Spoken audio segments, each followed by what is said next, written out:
Bismillahirrahmanirrahim. Ini semua hukumnya haram. Dalil-dalilnya sangat tegas. Sekarang kita fokus ke dalil. Ada nanti sebuah hadis teman-teman, saya ingin antum renungi baik-baik. Tulis baik-baik, tempelkan di profil ya, dengan niat untuk mengingatkan kita sama orang lain. Jangan riya. Ingat selalu, tempel. Kalau bisa print, tempel di meja kerja. Tempel teman-teman, perhatikan, ini bahaya sekali. Bahaya sekali. Saya bacakan dulu ayat, itu hadis nanti yang saya bilang ya. Pertama firman Allah SWT dalam surah Al-Baqarah ayat 275. Kata Syekh Abu Bakar rahimahullah, riba diharamkan berdasarkan firman Allah Subhanahu wa taala, a'udzubillahi minasyaitonir rajim, wa ahallallahu al-bai'a wa harrama riba. Padahal Allah telah menghalalkan jual beli dan mengharamkan riba. Jual beli silakan, transaksi jual beli. Riba tidak boleh. Ini saya pernah kasih contoh kalau soal ini ya. Jadi kalau misalnya seseorang mau beli mobil, dia nggak ada duit, maka dia boleh datang. Saya boleh datang kepada teman saya mengatakan, saya mau beli mobil harganya 200 juta. Bisa kamu beliin nggak? Oh bisa, saya beliin. Tapi saya jual sama kamu ya Khalid ya, 220 juta. Jadi awal akadnya apa? Terakhir jual beli. Dia beliin saya beli dari dia. Saya udah tahu modalnya berapa, dia sudah ambil keuntungan. Tapi ini akad jual beli. Dia bukan mengutangkan saya, tapi dia beli. Saya pun beli dari dia. Selesai, dia putus akad beli sama tempat sana, dia juga putus akad jual beli sama saya. Kemudian tidak apa-apa jatuh tempo 35 bulan, tidak apa-apa. Tapi jangan dia hitung utang. Dia menghutangkan saya 200 juta, bukan mobil, sehingga hutang. Ini yang dimaksud perbedaan ayat di sini. Allah menghalalkan jual beli, Allah mengharamkan riba. Karena riba umumnya itu adalah utang, kayak tadi riba jahiliyah, riba nasiah itu. Utang yang bertambah tanpa sebab, ya. Hanya ingin untuk dijadikan sebagai pendapatan. Juga dalam firman Allah SWT Al-Imran ayat 130, A'udzubillahi minasyaitonirrajim, ya ayyuhalladzina amanu la ta'kulur riba adha'afan mudha'afa. Hai orang-orang beriman, jangan kalian memakan riba dengan berlipat ganda. Ini yang jadi masalah teman-teman, kalau antum baca ayat ini kalau tidak faham, maka mungkin tidak bisa ya ditarik dalam kehidupan sehari-hari. Tapi kita kalau pertemukan ini memang ditanya begitu. Kalau kita terlibat dalam praktisi riba itu baru orang tahu ayat ini. Subhanallah, mulia sekali. Kapan kita buka pintu riba, maka pintu riba yang lain terbuka terus. Sekarang antum kredit, dia lihat 3 bulan saja kita sukses membayar, atau 6 bulan, dibukain lagi. Hah? Jadi terbuka lagi pintu riba yang lain. Kartu kredit itu makin besar harta antum, maka makin besar limitnya. Karena mereka berharap ada keterlambatan, 1-2 produk, 3-4 produk, maka hidup dari situ. Karena itu jadi masalah. Maka Allah sudah ingatkan, memang riba itu sifatnya adha'afan mudha'afa. Sifatnya pasti berlipat-lipat. Jarang orang bisa riba sekali terus kemudian dia berhenti. Kecuali dia taubat kepada Allah. Umumnya pasti terikat. Terikat di sini, terikat di situ. Bahkan ada orang parah sekali. Karena semua badannya riba. Odol, uang riba. Sikat giginya riba. Ya, sabun dipakai mandi riba, samponya riba, baju pakai riba, bantal tidur riba, sendok riba, gelas riba, semua riba, air minum riba. Kenapa? Pakai kartu kredit semua. Belanja bulanan gesek, yang bayarin bank. Uang riba bukan? Bagaimana antum hidup begitu dari riba semua? Susu anak riba, celana dalam riba, haram semua. Gimana caranya nggak sadar ini? Maka ini poin, tangkap dulu contoh ini ya. Saya akan hubungkan dengan hadis yang saya bilang tadi, supaya betul-betul harus kapok ini, berhenti, nggak boleh tidak. Dan jangan takut berhenti teman-teman sekalian, karena bahaya sekali, ancamannya berat. Ya, maka dia akan terus berlipat-lipat itu. Seperti kasus kita bilang, enggak, saya tidak kena bunga kok. Misalnya tadi kayak riba nasiah. Tapi kalau antum telat jam 12 malam lewat 1 menit saja, udah kena. Oh kan bunganya cuma 50 ribu. Bukan masalah 50 ribunya, kena hukum ribanya. Riba itu mau 1 rupiah ke atau 10 ribu rupiah, sama saja. Dia intinya kena riba. Itulah. Kemudian Nabi SAW merincikan kedua ayat di atas. Sabda pertama adalah hadits Abu Daud nomor 333, Ibnu Majah nomor 2277 dan Tirmidzi nomor 1206, dan beliau mensahihkannya. Kata Rasulullah SAW, la'anallahu akilar riba wa mu'kilahu wa syahidaihi wa katibah. Allah melaknat pemakan riba. Makna melaknat, diangkat berkah hidupnya. Kalau makan tidak pernah cukup, pakai baju tidak pernah cocok, rumah tangga ribut terus, ada anak sakit, macam-macam. Allah melaknat pemakan riba, pemberi riba yang mengambilnya dan yang memberikan, dua orang saksinya dan pencatatnya, pegawai, staf, tulis, tanda tangan, ya segala macam sama. Masuk dalam masalah ini. Berarti tidak ada yang bisa lolos nih. Jadi kan, kena semua. Saya kan cuma pegawai, tidak tahu apa-apa, nggak bisa. Siapa suruh kerja di situ? Ya, nggak bisa. Haram. Ya, nggak bisa kita cari halal ya teman-teman. Ya. Lebih jelas lagi hadis Nabi SAW, perhatikan baik-baik. Dikatakan oleh Nabi SAW dan hadis ini diriwayatkan Imam Ahmad nomor 21.450. Sanadnya dikategorikan sahih. Renungi baik-baik hadis ini. Kata Nabi SAW, dirham riba ya'kuluhu ar-rajul wa huwa ya'lam ashaddu min 36 zanyah. Satu dirham dari hasil riba yang dimakan oleh seseorang sedangkan dia mengetahuinya, dosanya lebih berat daripada 36 kali berzina. Antum zina sama 1, 2, 3, 4, 36 perempuan, itu baru sama dengan satu dirham riba. Satu dirham itu 10.000 rupiah, 5.000 rupiah. Ambil bunga bank. Itu sudah 36. Bagaimana kalau kita kerja di sana, gajinya 5 juta? Nah, antum hitung sendiri. Kalau satu dirham 36 kali berzina, kalau sekian juta berapa kali itu? Ini zina loh ini. Dan ini teman-teman sekalian, Nabi SAW memberikan gambaran agar orang faham. Karena umumnya zina orang tahu itu haram. Gitu. Zina sama perempuan yang tidak halal bagi laki-laki itu orang tahu bobotnya berat. Selalu diingatkan. Di sini Nabi SAW datangkan satu dirham riba. Bukan Nabi mengatakan misalnya 100.000 dirham riba. Enggak, satu dirham riba. Paling kecil. Sama dengan 36 kali zina. Sudah faham sampai sini?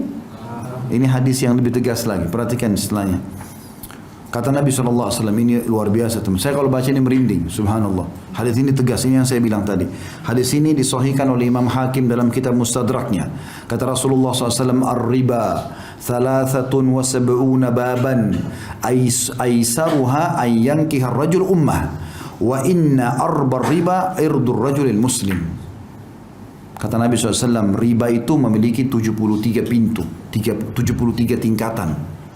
Yang paling rendah, yang paling ringan, setara dengan seseorang berzina dengan ibunya. Ya? Itu berat sekali. Paling rendahnya sama dengan berzina dengan ibu. Teman-teman harus tahu ya, dalam bab zina, hukumannya beda-beda. Level-levelnya. Yang paling ringan dalam masalah zina adalah berzinanya orang. Dia pergi ke tempat zina, lalu dia zina, dia bayar pelacur, selesai. Itu yang paling ringan. Tapi itu juga sudah dosa besar. Ada di atasnya, zina lebih berat daripada itu. Berzina dengan istri tetangga, pasangan tetangga. Itu ditanyakan oleh Nabi SAW. Kata para sahabat, ya Rasulullah, dosa apa yang paling berat? Kata Nabi SAW, engkau berzina dengan pasangan tetanggamu. Tentu kalau orang zina dengan istri tetangga, berarti si istri tetangga zina sama suami tetangganya, kan gitu. Kenapa tetangga? Karena orang yang paling dekat. Sampai kata Nabi SAW, Jibril selalu mewasiatkan kepadaku untuk mengingat dan berbuat baik dengan tetangga sampai aku kira tetangga mau dapat warisan. Walaupun tetangga itu orang kafir, tapi kita berbuat baik. Nabi SAW waktu di Mekah itu disakiti dengan Abu Jahal, Abu Lahab, kena tetangga semua. Nabi SAW tinggal di rumahnya Khadijah. Khadijah rumahnya di komplek mewahnya Mekah. Sebelahnya toko-toko Quraisy semua. Hampir tiap hari pintu rumahnya ditaruh kotoran, taruh sampah. Nabi SAW sambil senyum, mengangkat sambil mengatakan, beginikah kalian bermuamalah dengan tetangga? Nabi nggak balas, karena tahu ini bahaya. Kalau dibalas maka hukumannya sama nanti. Gitu. Jadi ini luar biasa. Gitu. Zina dengan tetangga. Lebih lagi di atasnya, zina dengan istri mujahid. Jadi kalau ada orang pergi jihad, istrinya si mujahid itu seperti ibu kita. Kata Nabi SAW, kedudukan istri para mujahid sama dengan ibu-ibu kalian. Seperti kita hormati ibu kita, harus hormati walaupun istri mereka masih muda. Bukan malah datang diganggu. Karena perempuan lemah. Pada saat suaminya jauh, dia bisa digoda. Laki-laki bisa memberikan hadiah, bisa berikan perhatian. Apalagi mereka pakai perasaan. 1 bulan, 2 bulan suaminya pergi, mulai ada WA syaitan. Kenapa sayang, butuh bantuan apa? Ini kalimat syaitania. Orang bisa tergoda. Kalau sampai dia berzina dengan istri mujahid, walaupun itu perempuan memang dasarnya juga dia berdosa. Tapi ini yang menzinai itu dosanya berat sekali. Kata Nabi SAW, si mujahid itu akan didatangkan hari kiamat. dengan si pelaku selingkuh dengan istrinya, lalu Allah bebaskan dia mengambil pahalanya sesukanya. Kata Nabi SAW, ya, kata Nabi SAW, apakah kalian kira si mujahid akan sisakan pahalanya? Tanda tanya. Nggak mungkin. Dia pergi jihad, berperang jalan Allah, antum datang ganggu istrinya? Hah? Nggak boleh. Makanya perempuan yang sudah bersatu suami, antum kasih X besar-besar. Sudah selesai urusannya. Mau cantiknya seperti bulan, ada cerita. Udah haknya si laki-laki itu. Karena tidak ada poliandri dalam Islam. Nggak mungkin lagi perempuan punya dua suami. Haram. Ya. Antum minta kepada Allah diberikan istri yang baik. Kalau sudah jadi istri orang, selesai urusannya. Jangan pernah sentuh wilayah itu. Karena ada orang punya penyakit itu. Pernah ada orang tanya saya di pengajian, Ustaz, saya punya masalah dalam ini zina karena saya suka ganggu istri orang. Karena dia berpikir kalau orang sudah menikah, mudah kalau dia berzina pun tidak ketahuan karena sudah ada suaminya. Beda kalau masih gadis nanti hamil di luar nikah. Makanya dikasih posisi dalam zina tinggi. Yang lebih tinggi lagi daripada istri mujahid adalah berzina dengan mahram. Anak sama ibu, anak sama ayah, ya, saudara sama saudarinya. Ini paling tinggi. Sampai kalau zina sama mahram ini, kan hukum zina itu teman-teman kalau dia berzina kepergok sebelum nikah, dia tidak menikah, masih bujang atau gadis, hukumnya dicambuk 100 jera dan diasingkan 1 tahun. Tapi kalau sudah nikah dia apa? Dirajam, gitu kan. Tapi khusus yang zina sama mahramnya, mau sudah nikah atau belum nikah, rajam langsung, hukuman mati. Karena bahaya kalau lahir, kalau hamil pun ini bahaya, anak ini statusnya gimana? Masuk dalam mahram, hati-hati, mantan pasangan orang tua. Ya, misal seorang duda punya 3 anak laki-laki. Umurnya si duda ini 50 tahun. Anaknya paling tua umur 25 tahun misalnya. Lalu sekarang dia nikah lagi sama perempuan umur 20 tahun. Berarti istrinya sekarang lebih muda daripada anaknya yang pertama. Tetap ini ibunya ini. Mahram abadi. Kalau ayahnya sudah menikah, ini ibunya. Seperti ibu dia, mustahil. Nggak ada apa-apa, nggak boleh apa-apa. Sampai pernah di zaman Nabi SAW ada orang menikahi mantan istri ayahnya. Oleh Nabi SAW diutus seorang sahabat, disuruh hukum. Ya. Disuruh hukum, kemudian diambil hartanya sebagai harta rampasan perang, seperti rampasan perang. Itu bahaya sekali, nggak boleh gitu kan. Jadi mantan pasangan orang tua juga masuk di sini. Sama juga dengan tidak ada namanya mantan mertua, tidak ada mantan anak mantu. Kalau sudah dinikahi oleh anak kita, berarti mahram kita abadi walaupun anak kita cerai dengan pasangannya. Ini harus diketahui. Ini tingkat tertinggi dalam masalah zina, yaitu zina dengan siapa? Mahram. Bayangkan di sini riba. Kembali ke bahasan kita. Riba 73 tingkatan. Yang paling rendah orang berzina sama ibunya. Jadi terendahnya riba sama tertingginya zina. Selain 36 berzina tadi, ini sama dengan zina sama ibu sendiri. Nabi kasih contoh kalimat itu. Seperti seseorang menikahi ibunya sendiri.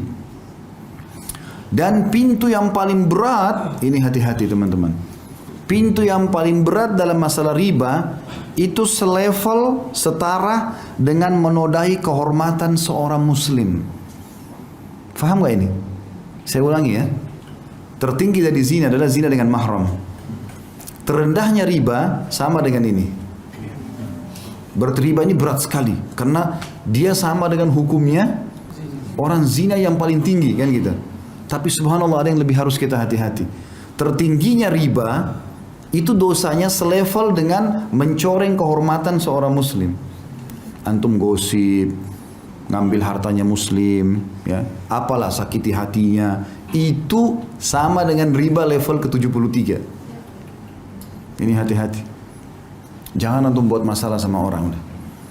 Jangan sentuh hartanya orang, jangan hina orang, jangan caci maki, jangan buat musuh.